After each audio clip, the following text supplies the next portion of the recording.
Dot, dot, dot, dot, dot, dot.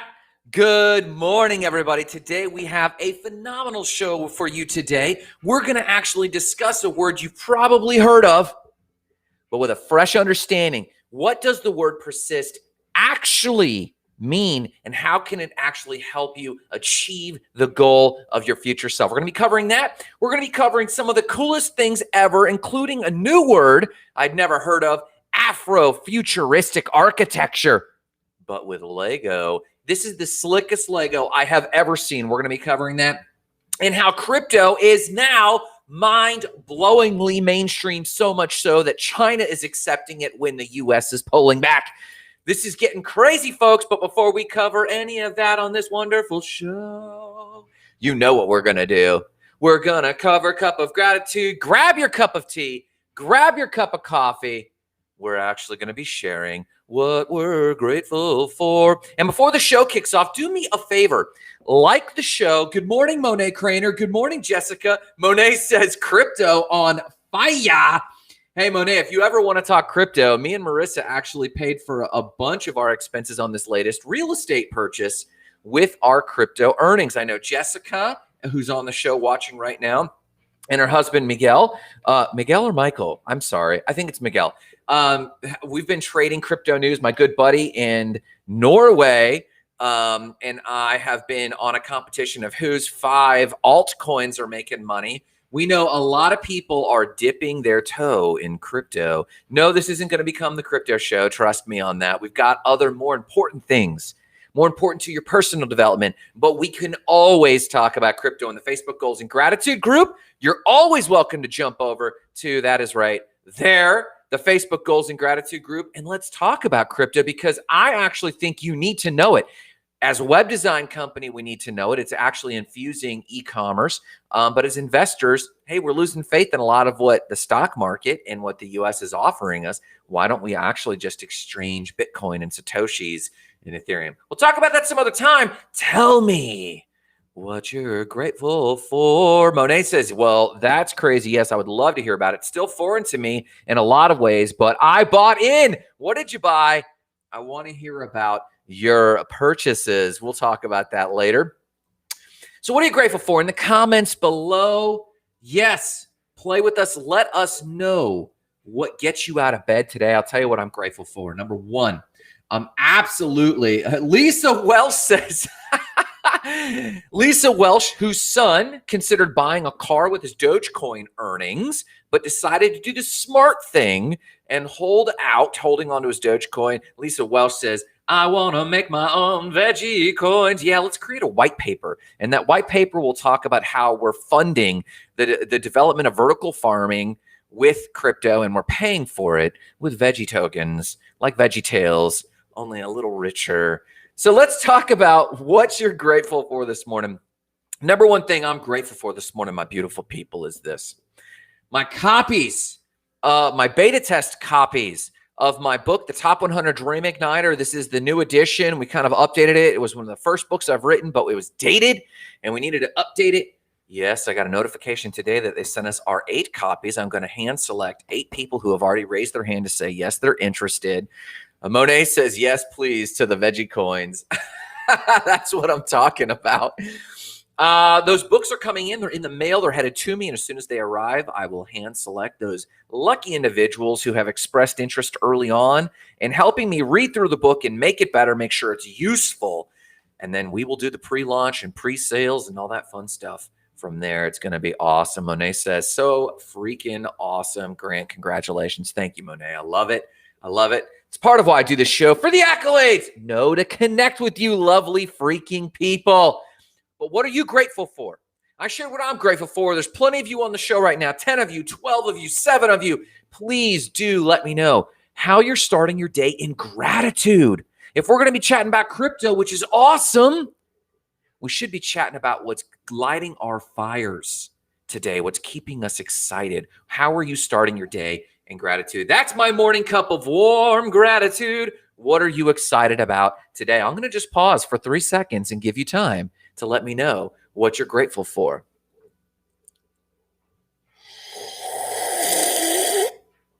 All right, let me know what you're grateful for. Let's talk about other news. News that is elevating you, news that is taking you to the next level, news that is making you a more interesting person than the humdrum drunk that mainstream media wants you to talk about. Let's talk about uplifting, powerful news. The first thing we're going to talk about today is Afrofuturistic Lego art. Very briefly, this is so awesome. Root Patel, my man, Root Patel. Let me tell you something. Pause. Time out. I'm grateful for Root Patel in hiring. Yes, Spark Bookkeeping is on a hiring binge right now. Yes, Root Patel is grateful for early mornings, but I'm grateful that Root Patel is hiring. Lisa Welsh says she's grateful to have some amazing veggies growing this weekend. And as an arbophile, just made that word up, a person who loves trees and horticulture. Horticulture, am I using that word right? As an arbophile, as a tree phile, I planted a gardenia this weekend, and Marissa tends to love the name. It's not an azalea, it's a gardenia. So we've named our gardenia tree Iggy Gardenia. I hope you enjoy that for this morning. Monet says, yes, go Root Patel. You betcha. Let's talk about an elaborately constructed Lego universe for the nerds in the group who grew up loving the Lego and who love the idea of futurism and Wakandan art. This artist, a Toronto-based artist, Iko Nemoko, and I believe he's Ghanan. I'll just put it here in the comments. He's originally from Ghana, I believe. But he's a Toronto-based artist, and he started wielding black Lego. He loves sci-fi. He absolutely loves Lego, and he loves utopia. So he's begun to build a utopian universe and an art installation. Jessica says she loves the plant name. Iggy Gardenia for the win. I love it. That's not an azalea, but a gardenia for those. I don't know why that entertains us so much, Jessica, but it absolutely does. So yes, Toronto-based artist Iko Nemako, I'm probably mispronouncing his name, has built a 30 square foot architectural sculpture called Kumbi Saleh, throwing love to Ghanan's ancient capital, but also built it in this slick black Lego that has kind of a Wakandan futurism, African futurism to it, and it's just so freaking cool. And so I had to call it out because he calls it Afrofuturistic architecture. He plans to continue teaching his tutorials to young people, Africans, African Americans, Black Americans who are interested in Afro history, Afro architecture, but also Afrofuturism. He calls his entire show Building Black. And it's so cool. I got to drop the link on you so you can see the thumbnail of these things. It's absolutely awesome. There it is, the thumbnail right there. Please click it and check out how cool it is. I mean, I don't know. It even looks like it's not exactly black Lego. It looks like it's this awesome metal slate Lego. This guy should be awarded. His stuff is so good. This guy should be awarded by Lego a master Lego builder. These are professional Lego builders, and I think they get a stipend each year from Lego, but I think there's only like 10 of them. This dude should absolutely, artist Iko Nemeko, I believe a Toronto-based Ghanaian artist. Check it out. That's your first piece of other news. A little bit of art news, a little bit of Afrofuturism news, a little bit of Lego news, which everyone needs in their life. So let's talk about how crypto is going mainstream official. Here we go. Yes, absolutely.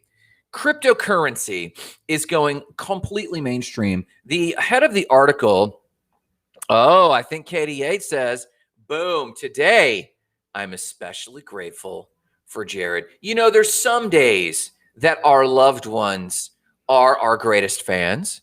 There's other days that our loved ones and our spouses and our partners are not our greatest fans. But whatever is going on in your marriage or mine, we've got to find those moments where we express gratitude. The lovely Brittany Welchel jumps in and says she's grateful for the zip line Adam made for the girls. It's about 55 feet in length and 10 feet off the ground. And for their girls, this might as well be on Mars. This is so cool. So Adam's the winner of the day, father of the day of the week, maybe even the month. Brittany says it's for the girls. Mostly. That tells me that maybe Adam and Brittany are sipping on their wine coolers on the patio and decide to go for a zip line for 55 feet. Maybe. And maybe grandma herself might zip line a little bit on the property. That's brilliant. That's what they're grateful for today. In our piece of other news number two, crypto's going mainstream. So for those who don't know, China cracked down on cryptocurrency like it was nobody's business back in 2017. They were putting people in jail. They were making initial coin offerings, otherwise known as ICOs, illegal. And if you have someone who's interested in crypto, tag them. Share today's video with them so they can learn a little bit more about kind of the trend of what's going on right now in crypto. So in general, China's been cracking down, and all of the trading and investing was being done in America and Singapore and several places. A lot of you now have Coinbase or Robinhood. There's a few others out there, Binance.us if you're a U.S. citizen, Binance if you're not a U.S. citizen. You get more options if you're not a U.S. citizen. So now suddenly, China has announced yesterday that they do believe Bitcoin is a solid investment alternative. Now, if you can picture a communist Chinese economist who's watching his P's and Q's because the party is paying attention, and he's going, Bitcoin's an interesting investment alternative. Now, to the public in China, this statement was like an amazing approval compared to how they've been cracking down in general. Meanwhile, the U.S. takes an opposite stance. I don't know if any of you saw this last week, but the United States announced, or at least the Federal Reserve, which is not an official branch of the government, it's actually a private company, announced that they would no longer publish the money supply. Now, for those pseudo-economists, nerd alert, you should absolutely be up in arms about this. In general, this is how we monitor how inflation is going. Since we've been off the gold standard, and we've issued money or retracted money, we could hold our government leaders, our representatives, accountable based on inflation because of how much money supply they approve the Federal Reserve to print or withdraw. So suddenly the U.S., now this is probably because we've issued so much and printed so much darn money with these stimulus checks that our inflation is going through the roof, and the money you have in your bank account. If you have been saving money, cash in your bank account, put it anywhere else. Anywhere else. This is not investment advice. Go invest in something smart. If you are even concerned, I would rather you take that money and convert it to a Vanguard 500 index fund. I have the Vanguard 500 index fund. I have a retirement account with that in it. Me and Marissa are dumping our money into investments, into real estate primarily, but we set aside in our own world 10% for crypto investments because we've watched our stock investments. We actually paid for this property in large part with our stock earnings from last year. But with this news from the United States Federal Reserve that they will actually no longer publish the money supply numbers. Translation, we are keeping a secret how much money we've published because you all are too much up in arms, as you should be. Now, what this does is it steals power from you to actually hold your representatives accountable for how the Monetary Supply Committee is actually governing the Federal Reserve. Basically, it gets a carte blanche to print or withdraw as much as it wants. And this is scary. Now, they are still publishing interest rates, but that could change. And how crazy would that be if you could wake up and pay 4% for a mortgage and the next day be charged 8%? And this nearly happened to us in our last real estate deal. They actually said it was going to be 3%, and then they threw something down in front of us, and we read it over and realized this says 5% and almost 6%. And that led to a new round of negotiations. What does this have to do with crypto? A lot of you people, including a lot of you young people, tend to understand crypto more than the older generation. And I believe the U.S. is getting afraid of how much liquidity, and for those who, nerd alert, understand money, know that money supply is important. Liquidity is nearly as important so that young people can exchange currency. Remember, currency is called currency because it's supposed to flow. If it's sitting in your pocket and in your bank account, it's not flowing and it's not doing what it should do. So liquidity is important because it's the measure of how fast money can move. And so if we're stuck not really knowing what's going on with money in our bank account, but we're able to, as Jessica points out, and I appreciate you, Jessica, I did see your comment here. Jessica says, you can also buy cryptocurrencies through PayPal or the kiosk that is now active at your local gas station. She sent me a photo that there is a Bitcoin ATM literally at the local gas station. When the public starts using the term, instead of Bitcoin, start using the term Satoshis, which is 100 millionth of a Bitcoin, because Bitcoin is growing so large, it's becoming unwieldy. So we're going to start using Satoshis. And that is, we're going to start buying each other coffee with, I'll pay you 4 Satoshis for coffee today. We do this with Venmo already. And now that Venmo has announced that you can actually use cryptocurrency, or they're launching an ability to do cryptocurrency because PayPal has crypto and PayPal owns Venmo. And we can do crypto on websites. It's increasing the liquidity, but it's not US dollars. Thank God. This is the actual movement.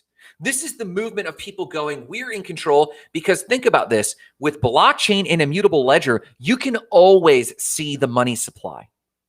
You can always see the miners. You can just look. I just don't know how much you in particular have, but I know how much is out there. Meanwhile, the government is hiding its numbers while the rest of us understand the value of publishing our numbers. So it's amazing that China is starting to embrace it, while America, China, the communist threat, while the US is starting to hide more and more. I encourage you to play in crypto, not as an investment advice, as alternative to currencies. But I got to tell you how much me and Marissa are making over the it's volatile.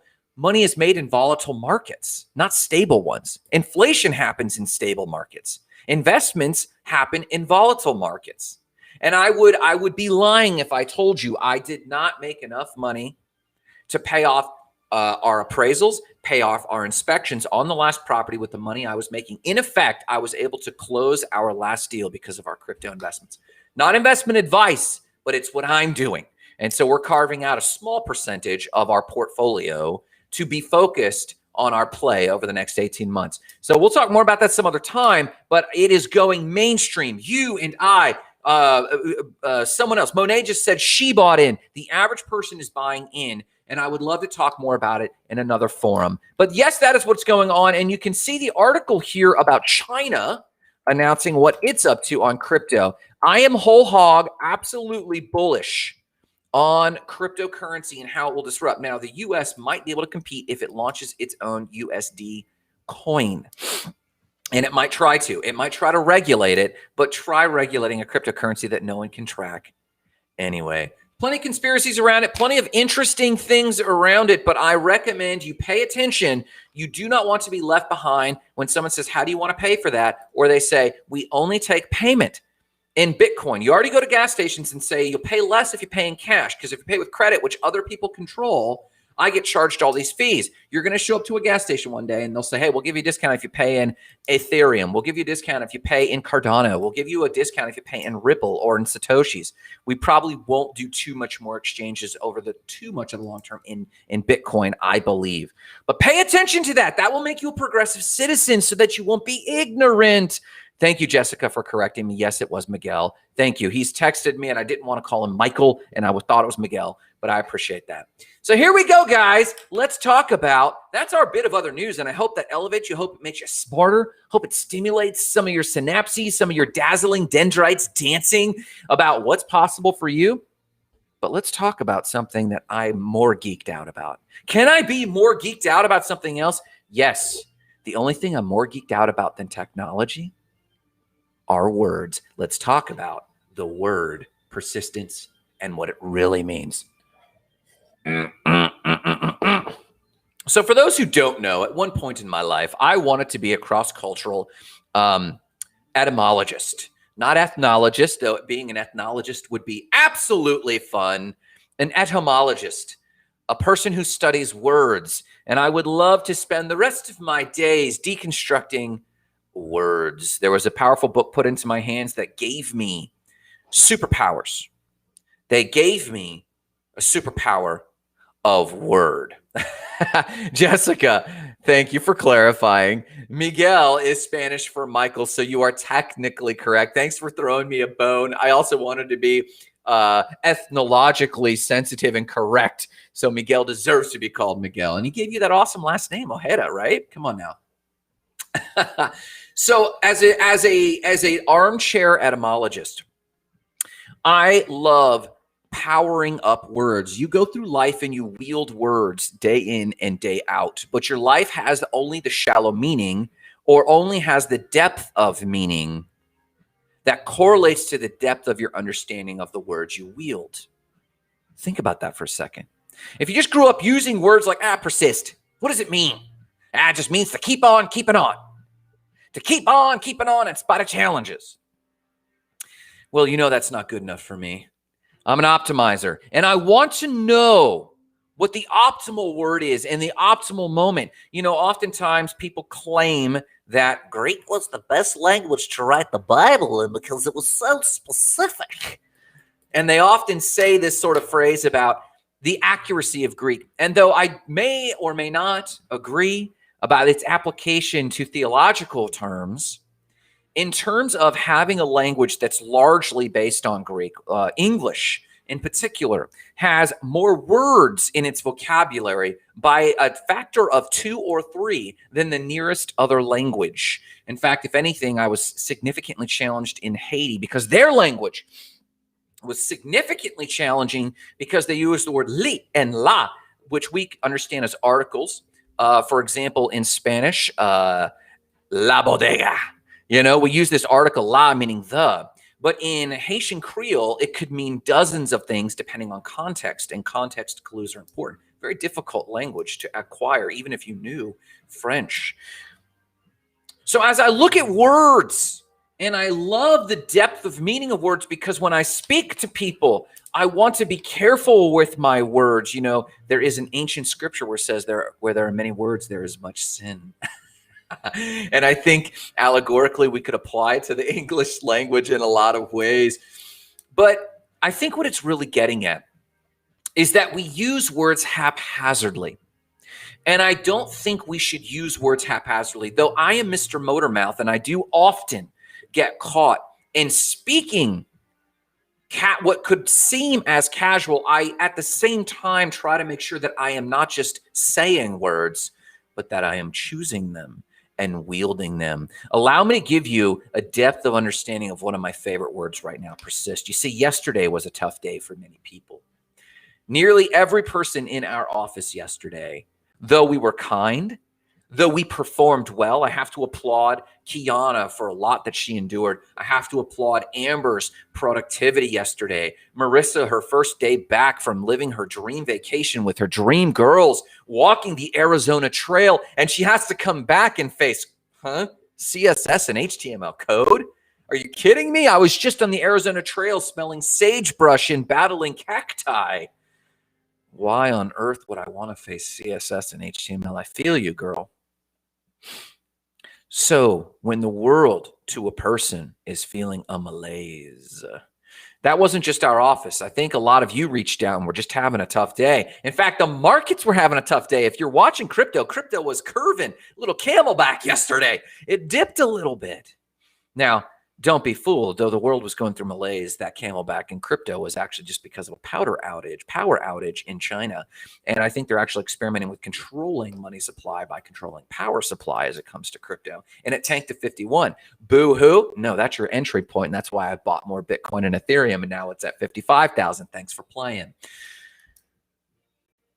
So when the world experiences a malaise and it's a little bit of a rainy day inside and out, and by that I mean in your heart and outside, as it was here in Lakeland, words come to mind like persist. Dear friends, you have to persist. But I was enamored with the word persist for a moment, and I thought, what does persist really mean? Well, you think about it, sister words, resist, insist, desist. They all share the root sistere in Latin, sistere, and sistere in Latin. If you actually Google Translate, it'll simply translate it as stop. But contextually to the Latins, sistere meant to stand firm. To stand firm, to stand strong, just to stand, and then sometimes also to stop. But to stop itself or to stop others is alluded in the Latin word sistere. So if you look at a sister word, resist, the preceding point, means to be against. And in the word resist, it means to stand firm against something, to resist something. At its core, it means to stand firm against the oppressor, to stand firm against someone trying to stop you, to resist, to resistere means to stand firm against. To desist means to stop standing firm. Desist, cease and desist. Step back from the protest line. To cease and desist means to stop standing firm. And it should be a compliment if someone is having to tell you to desist or desist. Please desist, unless you're doing a crime. If you're standing firm for something, which is the root, if you're standing firm for something and someone has to tell you to desist, in your heart, whether you comply or not, in your heart, you should take it as a compliment that you're standing firm, and they're having to ask you to stop standing so firm.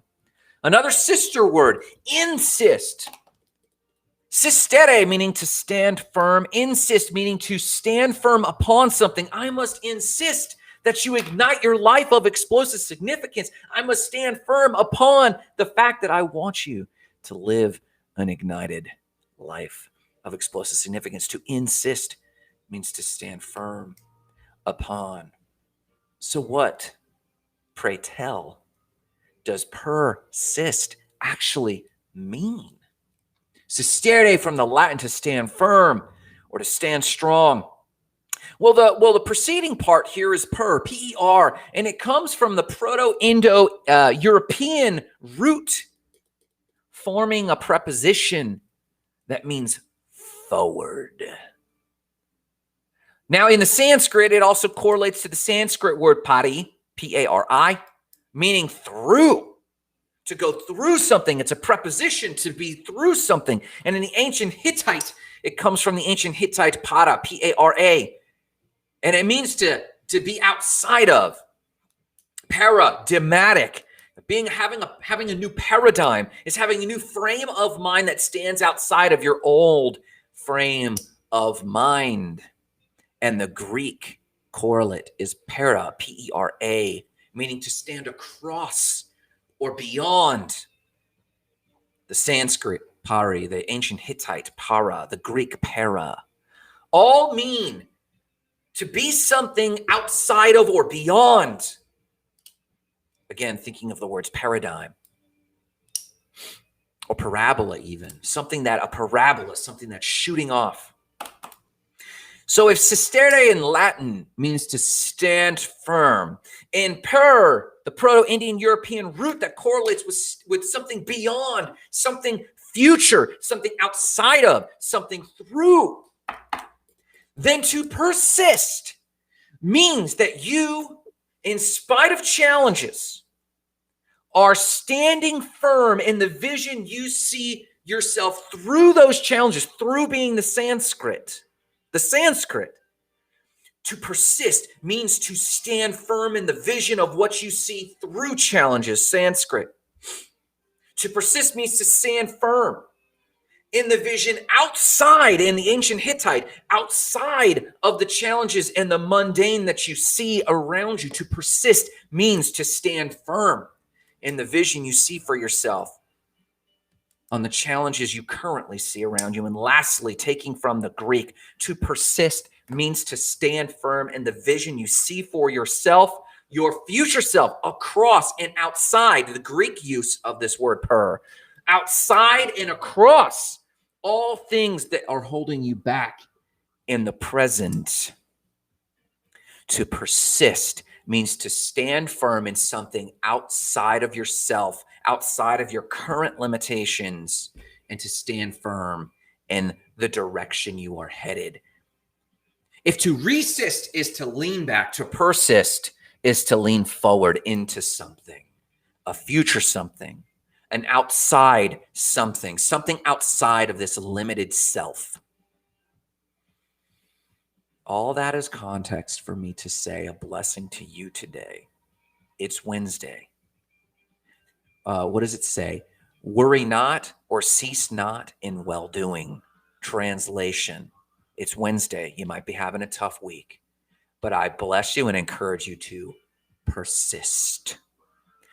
Develop persistence. Develop the ability to stand firm, solid in a vision for yourself and for your life and for your family and for your business, far beyond, far outside of, far through all the frustrations that have occurred to you so far this week. Share this video with a friend who needs to be encouraged to persist. Persist. Use these words that are rich in meaning, rich in history. Use these words as arrows of joy and encouragement, encourage, coming from the word to give heart and to take heart and to live in heart. Encourage. Encourage one another. Wielding these words, I encourage you to persist. Find the strength and the joy in persistence today. Listen, if you need any help at all, please visit us at thestateofthespark.com. That's where we'll be announcing the pre-sales of our book when we get there. That's where we'll be announcing our invites to the beta testers of our book. But if you want to get involved in any of these conversations at all whatsoever, please join us in the Facebook Goals and Gratitude and start your questions, start your conversations, and let's talk about it. But no matter what you do today, remember the vision, igniting lives of explosive significance, starting with your own. Have a great